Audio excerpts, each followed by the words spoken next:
Coach defence academy 12th physics अब की बार 50/50 के पार जो हम top 1000 objective question plus concept के साथ जो हम करा रहे हैं, जिसमें इलेक्ट्रिक फील्ड एंड चार्ज विद्युत आवेश तथा क्षेत्र में पार्ट 3 है। अगर पार्ट 1 पार्ट 2 जाकर नहीं देखे तो जाकर the real coach defence academy के प्ले लिस्ट में जाकर देख लेना। ये सीरीज हर हर महादेव के हैं और हर हर महादेव सीरीज में ये इलेक्ट्रिक फील्ड एंड चार्ज का पार्ट नंबर 3 है। इसमें हम क्वेश्चन करेंगे और जो 30 तक लास्ट क्वेश्चन करेंगे, यानी कि 14 से लेकर 30 तक क्वेश्चन करेंगे। इलेक्ट्रिक फील्ड एंड चार्ज जो 12th स्टूडेंटों के लिए बहुत ही बेनिफिशियल साबित हो सकता है। चलिए हम चलते हैं क्वेश्चन की ओर। तो पार्ट 2 में 50 तक क्वेश्चन हो चुका है, 15 तक। उसके बाद हम 16 से इस पार्ट में हम क्वेश्चन को सॉल्व कराएंगे। जो ऑब्जेक्टिव क्वेश्चन है उसमें देखिए 1 इलेक्ट्रॉन में कितना आवेश पाया जाता है। 1 इलेक्ट्रॉन में, तो 1 इलेक्ट्रॉन में जो आवेश होता है 1.6 × 10⁻⁻19 कूलम होता है। 1 इलेक्ट्रॉन में जो होता है माइनस होता है इलेक्ट्रॉन। अब देखिए हम आपको नाभिक के अंदर क्या रहते हैं, अब हम बता देते हैं आपको कि नाभिक के अंदर प्रोटॉन प्लस क्या होते हैं, न्यूट्रॉन होते हैं। और इलेक्ट्रॉन बाहरी कक्षाओं में क्या करता है, चक्कर लगाता है। इलेक्ट्रॉन बाहरी कक्षाओं में चक्कर लगाता है और इलेक्ट्रॉन पर निगेटिव चार्ज रहता है। क्लियर है, इलेक्ट्रॉन पर निगेटिव चार्ज रहता है, प्रोटॉन पर पॉजिटिव चार्ज रहता है। और जो एन न्यूट्रॉन हो जाता है वो न्यूट्रॉन क्या हो जाता है, उदासीन रहता है। तो आपको 1 इलेक्ट्रॉन कितने आवेश के बराबर होता है, 1.6 × 10⁻⁻19 कूलम। और इसमें माइनस रहता है क्योंकि इलेक्ट्रॉन हमेशा माइनस में पाया जाता है। क्लियर है, नाभिक के अंदर। अब देखिए इलेक्ट्रॉन नाभिक के बाहर होता है। अब देखिए 1 प्रोटॉन पर पाए जाने वाला आवेश तो प्लस। अब आपको पहले ही बता दिए थे कि प्रोटॉन प्लस न्यूट्रॉन नाभिक के अंदर रहता है और इलेक्ट्रॉन बाहरी कक्षाओं में क्या करता है, चक्कर लगाता है। इलेक्ट्रॉन पर निगेटिव रहता है चार्ज और प्रोटॉन पर पॉजिटिव चार्ज रहता है। और न्यूट्रॉन क्या होता है, उदासीन होता है। न्यूट्रॉन क्या होता है, ये उदासीन होता है। तो आपको नाभिक के अंदर तो ये पता होगा कि 1 प्रोटॉन में पाए जाने वाला आवेश कितना होता है, प्लस 1.6 × 10⁻⁻19 कूलम। इलेक्ट्रॉन पर वही रहेगा चार्ज आवेश, लेकिन माइनस रहेगा। और प्रोटॉन पर पॉजिटिव प्लस 1.6 × 10⁻⁻19 कूलम रहेगा। क्लियर है। एक बार फिर कंसेप्ट समझ लीजिए कि अगर कोई भी नाभिक के अंदर प्रोटॉन प्लस न्यूट्रॉन रहते हैं और देखिए नाभिक के जो बाहरी कक्षाओं में चक्कर क्या लगाता है, तो इलेक्ट्रॉन लगाता है। इलेक्ट्रॉन निगेटिव होता है और प्रोटॉन, इलेक्ट्रॉन पर निगेटिव चार्ज रहता है और प्रोटॉन पर पॉजिटिव चार्ज रहता है। क्लियर है। लेकिन अगर हम बात करते हैं न्यूट्रॉन, तो न्यूट्रॉन हमेशा उदासीन रहता है। क्लियर, न्यूट्रॉन न्यूट्रल रहता है यानी कि उदासीन रहता है। अब देखिए कि इस क्वेश्चन को 2 क्वेश्चन हम आपको समझाए हैं ऑब्जेक्टिव क्वेश्चन में कि 1 इलेक्ट्रॉन पर कितना आवेश रहेगा, तो 1.6 × 10⁻⁻19। लेकिन इलेक्ट्रॉन क्या होता है, निगेटिव होता है। प्रोटॉन पर भी उतना रहेगा 1.6 × 10⁻⁻19 कूलम, लेकिन यहाँ पर पॉजिटिव प्रोटॉन रहता है क्योंकि नाभिक के अंदर प्रोटॉन पॉजिटिव और इलेक्ट्रॉन क्या होगा, निगेटिव होगा। जब कोई परमाणु इलेक्ट्रॉन का त्याग करता है तो उसकी प्रकृति क्या होगी। अब मान लीजिए कि देखिए बताते हैं कि अगर कोई भी परमाणु, देखिए कि जब कोई भी परमाणु इलेक्ट्रॉन का त्याग करेगा तो उसकी प्रकृति क्या होगी। अब मान लीजिए कि एक ये परमाणु हो गया और एक ही दूसरा परमाणु हो गया। अब हम बताते हैं कि अगर इलेक्ट्रॉन का त्याग करेगा, मान लीजिए कि इस पर पॉजिटिव चार्ज है परमाणु पर और इस पर क्या होगा, निगेटिव चार्ज होगा। तो ये वाला त्याग करेगा यानी कि इसको देगा तो धनावेशित होगा। ये वाला पॉजिटिव चार्ज, अगर जब कोई भी परमाणु इलेक्ट्रॉन का त्याग करता है तो उसकी जो प्राकृतिक होती है वह धन आवेशित होती है। क्लियर है, कैसे प्राकृतिक होती है, तो धन आवेशित होती है। लेकिन वही जब परमाणु इलेक्ट्रॉन को ग्रहण करता है तो उसकी प्रकृति क्या हो जाती है, ऋण आवेशित होती है। उसकी जो प्राकृतिक ऋण आवेशित होती है। अब देखिए 20 नंबर जो क्वेश्चन है,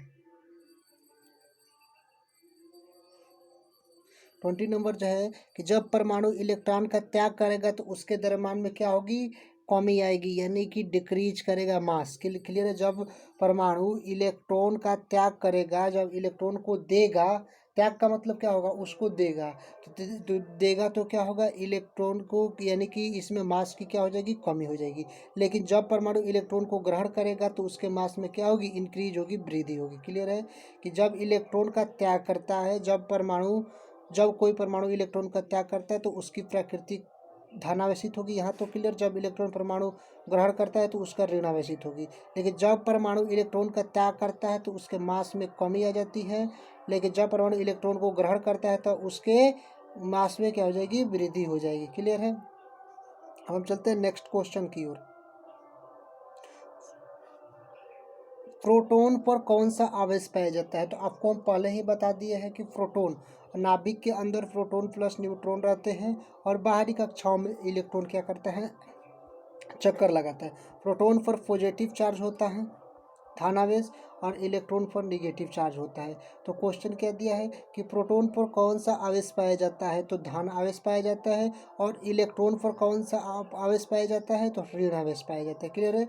वन प्रोटॉन का द्रव्यमान क्या होगा? वन प्रोटॉन का द्रव्यमान 1.6 गुणे 1.673 गुणे 10⁻⁻27 kg होगा। वन प्रोटॉन का जो द्रव्यमान होता है, वन प्रोटॉन का जो द्रव्यमान होता है 1.673 गुणा 10⁻⁻27 kg। और वन इलेक्ट्रॉन का द्रव्यमान होता है 9.1 वन इलेक्ट्रॉन का द्रव्यमान होता है 9.1 गुणा 10⁻31 kg। ये सब याद कर लीजिए, क्योंकि न्यूमेरिकल वैल्यू आएगी, जो न्यूमेरिकल कराएंगे उसमें आपको बहुत ही बेनिफिशियल होगी। ऑब्जेक्टिव क्वेश्चन में डायरेक्ट क्वेश्चन भी पूछ सकता है।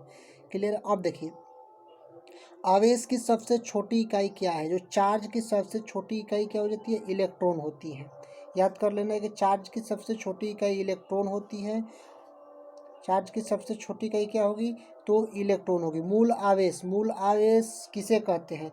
तो इलेक्ट्रॉन को ही मूल आवेश कहा जाता है। जो इलेक्ट्रॉन होता है उसको ही हम मूल आवेश कहा जाता है। सबसे पहले the real coach defence academy channel को सब्सक्राइब नहीं की है तो सब्सक्राइब कर लेना, क्योंकि जल्द ही आपको टॉपिक वाइज प्रैक्टिस भी करा रहे हैं। उसके बाद आपको जो मोस्ट इम्पॉर्टेंट टॉपिक्स है जो एग्जाम में पूछे जाते हैं उनको हम भी थ्योरी के प्लस साथ हम कराएंगे। आवेश की बड़ी इकाई क्या हो जाती है? जो चार्ज का बड़ी इकाई क्या हो जाती है? कूलाम होता है। चार्ज की बड़ी इकाई क्या होती है? कूलाम। 1 माइक्रो कितने आवेश के बराबर होता है? तो 1 माइक्रो 10⁻⁻6 कूलाम के क्या होते हैं? बराबर होता है। ये 1 माइक्रो की कूलाम कितने आवेश के आवेश पाए जाते हैं? वन माइक्रो कूलाम में? तो 10⁻⁻6 माइक्रो कूलाम पाया जाता है। क्लियर है। और 1 मिली कूलाम में 10⁻³ कूलाम। वन एक नैनो कूलाम होता है जिसका 10⁻⁹ कूलाम होता है। और 1 पिको कूलाम होता है, वो 10⁻⁻12 कूलाम होता है। यहाँ पर कूलाम लिख देना है। तो आपको पता हो गया कि 1 माइक्रो कूलाम कितने के बराबर होता है? 10⁻⁻6 का। 1 मिली कूलाम, इसको MC जो लिखा है वो मिली कूलाम, और म्यू सी लिखा है जो उसका क्या कहला, माइक्रो कूलाम कहा जाता है। तो 1 माइक्रो कूलाम 10⁻⁻6 कूलाम। 1 मिली कूलाम कितने आवेश के बराबर होता है? 10⁻³ कूलाम। 1 नैनो कूलाम कितने के बराबर होता है? 10⁻⁹ कूलाम। और 1 पिको कूलाम जो होता है वो कितने के बराबर होता है? 10⁻⁻12 कूलाम के बराबर होता है। तो सबसे पहले the real coach defence academy channel को सब्सक्राइब नहीं किए हैं तो जाकर सब्सक्राइब कर लेना है। और आपको हम बता देते हैं कि जो एटॉमिक्स फिजिक्स है उसको हम भी जल्द ही कराएंगे, जो मोस्ट इम्पोर्टेंट टॉपिक्स है। और मॉडर्न फिजिक्स में जो 5 से 6 टॉपिक्स है जो कोई भी टीचर कराने में नहीं कराता है 12th में, लेकिन हम मॉडर्न फिजिक्स हम कराएंगे, क्योंकि 5 से 6 टॉपिक्स में लगभग 10 से अधिक नंबर का क्वेश्चन पूछ दिया जाएगा। तो आपको जरूर से हम कराएंगे ये क्या मॉडर्न फिजिक्स। तो 1 माइक्रो कूलाम तो पता हो गया कि 10⁻³ कूलाम। जाकर the real coach defence academy channel को सब्सक्राइब जरूर से कर लेना। क्लियर है। और एक बात और, ये जो टॉप 1000 क्वेश्चन है, टॉप 1000 क्वेश्चन है, और इसके कंसेप्ट बहुत ही मोस्ट इम्पोर्टेंट है, क्योंकि यहीं से क्वेश्चन बनेंगे। क्लियर है। मिलते हैं नेक्स्ट वीडियो की ओर, तब तक के लिए जय हिंद सोल्जर और जय हिंद स्टूडेंट्स। और उसके बाद अपना तैयारी रेगुलर और कंटिन्यूअस रूप से करते रहिए।